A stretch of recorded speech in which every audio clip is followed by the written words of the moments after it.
Hey guys what's up, कैसे हैं आप सब लोग। मेरा नाम है आशीष सचदेव और इस वीडियो में हम एक बहुत ही इंपॉर्टेंट टॉपिक के ऊपर बात करने वाले हैं। That is 5 tips and tricks that toppers apply in their study routine, in their study strategy, which ultimately gives them a result that makes them a topper. तो ये कुछ चीजें हैं जो हर एक टॉपर जो है वो अपनी स्ट्रैटेजी में इनकॉर्पोरेट करता है और ये ट्राइड एंड टेस्टेड टेक्निक्स हैं। इनको अगर आप भी अप्लाई करेंगे तो हो सकता है कि आपका रिजल्ट फिनोमिनली चेंज हो जाए, राइट। तो अगर आप ये वीडियो देख रहे हैं, फर्स्ट अटेम्प्ट किसी एग्जाम की तैयारी कर रहे हैं, सीए एग्जाम्स की तैयारी कर रहे हैं, या अगर आप एक रिपीटर भी हैं, तो भी आप अपनी स्ट्रैटेजी को रिवाइज कर सकते हैं इस वीडियो को देखने के बाद। इन चीजों को अपने स्टडी रूटीन में, अपनी स्टडी स्ट्रैटेजी में इनकॉर्पोरेट कर सकते हैं। सर वीडियो को आपको पूरा देखना है और आगे बढ़ने से पहले सर मेरी एक रिक्वेस्ट है कि अगर आप चैनल पे नए हैं तो चैनल को सब्सक्राइब करें, वीडियो को दबा करके शेयर करें ताकि इससे और लोगों की भी मदद हो सके। वीडियो को लाइक करेंगे तो मुझे बहुत मोटिवेशन मिलेगा to create more such awesome content for you people. मैं इस चैनल पे इसी तरीके का educational content, motivation and strategy related tips and tricks, toppers, interviews लेकर के आता रहता हूं। तो आपकी भी मदद होगी, मेरी भी मदद होगी। Help me help you guys, let us begin now. तो जो सबसे पहला और सबसे इंपॉर्टेंट पॉइंट है, that is referring to one material multiple times. आजकल मैंने बच्चों को देखा है, क्योंकि मटेरियल की कोई कमी नहीं है, इतना मटेरियल अवेलेबल है मार्केट के अंदर, तो बच्चे ना केवल मटेरियल कलेक्टर बन के रह गए हैं सर। उनको कुछ नहीं करना जीवन में, मटेरियल कलेक्ट करना है और कुछ नहीं करना। मेरे पास लास्ट रिवीजन नोट है, मेरे पास ये वाले चार्ट है, मेरे पास वो है, फला है, ये है, वो है। देखो मैं आज आपको एक बहुत ही सिंपल रूल बताता हूँ। जिस मटेरियल को आप रिवाइज नहीं कर सकते एग्जाम से एक दिन पहले, वो आपके लिए कलेक्ट करना, उसे पढ़ना वेस्ट है। मैं वापस बोल रहा हूं, जिस मटेरियल को आप रिवाइज नहीं कर सकते एग्जाम के एक दिन पहले, ठीक है, या लास्ट डेज के अंदर आप उसका रिवीजन नहीं कर सकते खींच करके, राइट, तो वो मटेरियल आपके लिए बर्बाद है, वेस्ट है। आज ही उठा करके उसको कचरे में फेंक दो, जला दो उसे। सर क्या बोल रहे हो? हाँ, जला दो मेरे भाई। क्योंकि वो कुछ नहीं करता, वो आपके स्टडी रैक्स को भरता है, स्टडी रूम में जो रैक्स हैं उनको भरता है, और आपको ना अल्टीमेटली टेंशन ही देता है, टेंशन देता है, एंग्जाइटी देता है, स्ट्रेस देता है। तो एक ही मटेरियल को 5 बार पढ़ना है, 5 किताबों को एक एक बार पढ़ने से पार नहीं बनेगी। एक मटेरियल लो, अल्टीमेट मटेरियल लो, फाइनल रखो उसे, उसे मल्टीपल टाइम रिवाइज करो। That is the strategy, that is the thing that you have to do. और हर टॉपर, आप you talk to any topper, आप सीए एग्जाम को छोड़ो, आप किसी भी और एग्जाम के टॉपर से बात कर लो सर, वो भी यही बोल रहा होगा क्या, कि भैया एक मटेरियल रखा था मैंने, उसी को कंसोलिडेट किया, उसी को मल्टीपल टाइम्स पढ़ा। ये नहीं जो 10 मटेरियल मैंने इकट्ठे करके नहीं रखे थे। हो सकता है कि किसी को रेफरेंस के लिए कभी कोई मटेरियल रेफर करना पड़ता हो, हमें भी करना पड़ता है। दैट इज डूएबल, वो ठीक है, आपने एक बार रेफर कर लिया, वहां से जो पॉइंट है अपने कोर मटेरियल में कंसोलिडेट करके उसको वहीं पे लिख लिया, and that is done, you are done for the day. एक मटेरियल रखना है, उसे मल्टीपल टाइम्स आपको रिवाइज करना है। समझ में आती है मेरी बात? सर ठीक है, अब हम एक ही मटेरियल रखेंगे, बाकी सारा मटेरियल ना रद्दी में बेच दो, उसे जला दो, कोई फर्क नहीं पड़ रहा उसका, ठीक है, कोई काम का नहीं है, वो कचरा है तुम्हारे लिए। दूसरा जो पॉइंट है बहुत इंपॉर्टेंट, जो कोई बच्चा नहीं करता, ठीक है, जो फेल होता है वो तो बिल्कुल नहीं करता, ठीक है, और जो डिफिकल्टी होती है जिसको पास करने में, अगर आप फर्स्ट अटेम्प्ट भी दे रहे हो ना सर, इस वीडियो को ध्यान से देखो, ये सारे पॉइंट्स को अपनी स्ट्रैटेजी में इनकॉर्पोरेट करो और हो सकता है कि अगली बार आपकी रैंक आ रही हो। दूसरा पॉइंट यहां पे है ट्रैकिंग दी प्रोग्रेस रेगुलरली। ये टॉपर लोग क्या करते हैं, पढ़ाई करते हैं, राइट, और अपनी प्रोग्रेस को रेगुलर बेसिस पे ट्रैक करते रहते हैं कि यार मैंने ये स्ट्रेटेजी बनाई थी, इसमें से मैं कितना इसको इनकॉर्पोरेट कर पाया और इससे मेरे को क्या बेनिफिट हुआ, क्या रिजल्ट रहा। क्या आप करते हो? ये नहीं करते तो करना शुरू करो।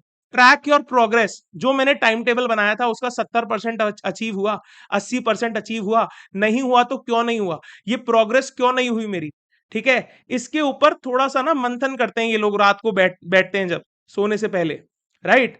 अब आप रात को सोते हो, सुबह सोते हो, उससे फर्क नहीं पड़ता, सुबह पढ़ते हो, रात को पढ़ते हो, उससे फर्क नहीं पड़ता। इसके ऊपर भी मैं बात कर लूंगा किसी दिन एक वीडियो में, राइट। लेकिन अपनी प्रोग्रेस को, कि कहां तक चल लिए और कितना और बाकी है, इसको ट्रैक करना बहुत जरूरी है। पाई पाई का, पैसे पैसे का हिसाब रखना बहुत जरूरी है। सर आप तो सीए स्टूडेंट हो, आप तो समझते हो इसकी महत्ता, आप तो समझते हो बुक कीपिंग को, आप तो समझते हो रिकॉर्ड मेंटेनेंस को, आप तो ऑडिटर हो सर, आप तो डॉक्यूमेंटेशन को समझते हो। So you have to keep a track of what all you have done till date, और अब आप कैसे उसको, बाकी जो बचा हुआ है उसको कैसे आप कंप्लीट करोगे। This is the very important point, sir. Try to understand. So tracking your progress regularly also becomes very, very important. Third and the most important point, writing practice. Sir, it has been proven by studies कि जितने ज्यादा senses को आप involve करते हैं learning के अंदर, जितना राइटिंग करते हैं, उतना आपका लर्निंग स्ट्रांग होता है, उतने आपके जो चीजें आप याद करते हैं वो लंबे समय तक आपकी मेमोरी में स्टोर्ड रहती हैं. ये प्रूवन है स्टडी से. तो सर आप इस बात को नकार नहीं सकते कि मैं तो बस पढ़ पढ़ के चला जाऊंगा, क्वेश्चंस की ऑडिट करके चला जाऊंगा, देख देख के चला जाऊंगा और मेरा काम हो जाएगा. नहीं होगा मेरे भाई. काम काम कब होगा? काम तब होगा जब राइटिंग प्रैक्टिस करोगे, क्वेश्चन आंसर फॉर्मेट पे अपनी प्रिपरेशन को लेकर के आओगे, तब काम होगा. मैं चिल्ला चिल्ला के बोल रहा हूं, क्वेश्चन आंसर फॉर्मेट में लिखने की प्रैक्टिस करो. सर थ्योरी में क्या लिखने की? अरे थ्योरी में तो बहुत ज्यादा इंपॉर्टेंट है लिखने की प्रैक्टिस मेरे भाई. सर प्रैक्टिकल में टाइम बहुत लगता है, तो स्पीड कैसे बढ़ेगी? एग्जाम में कैसे करोगे? फिर कहोगे पेपर छूटता है. Try to understand, do this. Writing practice is a must. हर पेपर का एक मॉक, हर सब्जेक्ट का एक मॉक तो जरूर लिखना है मेरे भाई तुम्हें. ध्यान रखो इस बात को, लिख लो इसको कि राइटिंग प्रैक्टिस करनी है, करनी है, करनी है. आखिरी का जो 30 से 40 दिन है उनमें राइटिंग प्रैक्टिस जरूर करनी है. ध्यान रखो. और अगर तुम अभी अभी प्रिपरेशन स्टार्ट की हो तो अभी से राइटिंग प्रैक्टिस को अपने करिकुलम में, अपने जो आपका स्टडी रूटीन है उसमें इंकॉर्पोरेट करके रखो कि writing practice is a must, you have to do it. Try to understand and this is going to change your result phenomenally sir and ma'am. I am telling you. आप नीचे आकर के ना कमेंट में मेरे को बता रहे होगे सर हमने ये काम किया था और हाँ ये चीजें काम करती हैं. ये 5 चीजें काम करती हैं सर, ट्राइड एंड टेस्टेड है. बहुत सारे टॉपर से बात करने के बाद ये 5 का मैंने जूस निकाला है, निचोड़ निकाला है. इनको लिख लो, इनको फॉलो करो और फिर रिजल्ट देखो. फोर्थ पॉइंट, ये मैं जब पढ़ाता हूं बच्चों को तब भी बोलता हूं और अभी फिर बोल रहा हूं आपको, do micro indexing of the topics. Sir ये क्या होता है? मान लीजिए आप कोई भी चैप्टर पढ़ रहे हैं, उस चैप्टर में कौन कौन से टॉपिक्स हैं वो आपको पता होने चाहिए and it is very very helpful for your last day revision. I am telling you, I can not emphasise on this point. अगर एक चैप्टर है, 70 पेज का एक चैप्टर है, 100 पेज का एक चैप्टर है, उसके अंदर कौन कौन से पॉइंट्स हैं, कौन कौन से टॉपिक्स हैं, वो अगर आपने एक A4 साइज की शीट पे लिख करके नहीं रखे हैं तो लास्ट डे आप कंफ्यूज होने वाले हो. और इवन अगर क्वेश्चन आता है एग्जाम में और अगर आप ऐसी माइक्रो इंडेक्सिंग करके रखते हो हर चैप्टर की, it has to be done chapter wise sir and ma'am. मैं एक स्पेसिफिक डेडिकेटेड वीडियो बनाऊंगा, अगर आप लोग कमेंट करेंगे और प्यार दिखाएंगे थोड़ा मेरे इस वीडियो को, तो मैं एक स्पेसिफिक डेडिकेटेड वीडियो बनाऊंगा कि how to do this micro indexing. मैं आपको करके बताऊंगा कि इसको ऐसे कैसे करते हैं इसको आप, राइट. और ये लास्ट डे रिवीजन में सर ये ऐसी दवाई है जो हर हर बीमारी का इलाज है, हर एग्जाम के लिए. मैं आपको बता रहा हूं, ट्राई टू अंडरस्टैंड. तो माइक्रो इंडेक्सिंग करनी है, आपको पता होना चाहिए कि ये सारे टॉपिक्स हैं. उनके आगे आपको ये तक लिख के रखना है कि ये वाला टॉपिक मेरे लिए बहुत इजी है, ये वाला टॉपिक मेरे लिए बहुत टफ है, मुझे इसको देखना पड़ेगा ही लास्ट दिन, राइट. इस तरीके की एनालिसिस, इस तरीके की इंडेक्सिंग आपके पास होना बहुत जरूरी है. मैंने बहुत सारे टॉपर से बात की और मोस्ट ऑफ द टॉपर्स ये काम करते हैं sir. Micro indexing they do for every chapter. It has to be so handy, आपके हाथ में होनी चाहिए ये एग्जाम से एक दिन पहले, ताकि आपको सब पता है कि मेरे को कैसे रिवाइज करना है पूरा. मतलब ना इसको आप है ना एक वॉर की तरह देखो सर. आप ना एक सोल्जर हो, एक वॉर की तरह देखो, ठीक है. दुश्मन को हराना है, इतनी तगड़ी स्ट्रैटेजी के साथ काम करो कि कोई आपको फेल कर ही नहीं पाए. और इसलिए कह रहा हूं micro indexing of topics of every chapter is very very important. Start doing it. अभी प्रिपरेशन शुरू कियो, करो. फेल हो गए थे, वापस से पढ़ाई कर रहे हो, अब कर लो भाई, क्योंकि अभी नहीं तो कभी नहीं. डू और डाई है, पूरा जी जान लगा करके खेलो. और आखिरी चीज जो टॉपर्स करते हैं और जो बहुत जरूरी है, that is doing one unwinding activity, that is not social media. ये क्या होता है सर? सर हम पढ़ पढ़ के हमारा दिमाग जो है, ठीक है, वो गर्म हो जाता है, परेशान हो जाता है, स्ट्रेस में आ जाता है. उस स्ट्रेस को ठीक करने के लिए एक अनवाइंडिंग एक्टिविटी, ये अनवाइंडिंग एक्टिविटी क्या हो सकती है? ये कोई स्पोर्ट्स हो सकता है जो आप खेलते हैं, cricket for example, badminton, swimming, running, brisk walking, yoga.